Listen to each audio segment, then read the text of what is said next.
بسم الله، اللهم صل على محمد وعلى ال محمد. حبايبي البنين عاملين ايه؟ ربنا يخليكم سبحانه وتعالى. هنا طبعا شايفين بقى طبعا ده رز مسلوق. اول حاجه هي كوبايه ايه رز. ايه هي الكوبايه ديت يا معموره؟ هي عباره عن ايه؟ مج شاي. تمام. عملت معايا قد ايه؟ الكميه كبيره متضافه جدا ما شاء الله. ده مج رز واحد اللي هو ايه؟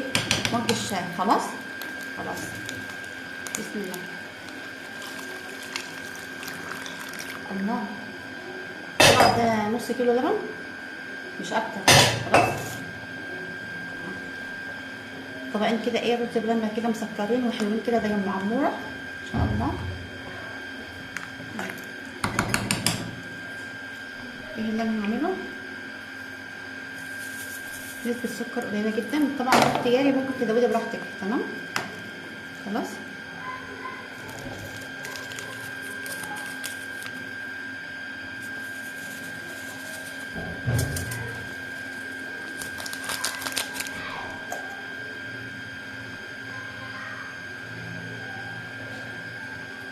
هقلب كده بشويش.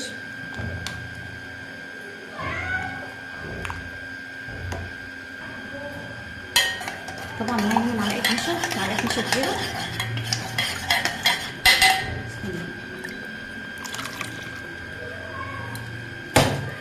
انا مش عايزاه يكون ايه ولا هو سايب ولا هو متماسك، يعني يكون ايه السمك بتاعه كويس. تمام.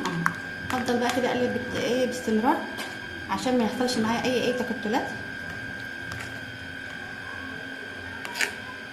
شايفين بقى نص كيلو اللبن وممكن الرز عامل معايا قد ايه؟ بسم الله ما شاء الله، كتير جدا.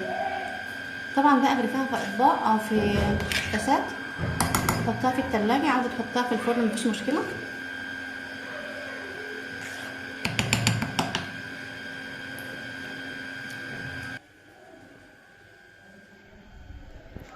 شايفين بقى الحلاوه والجمال.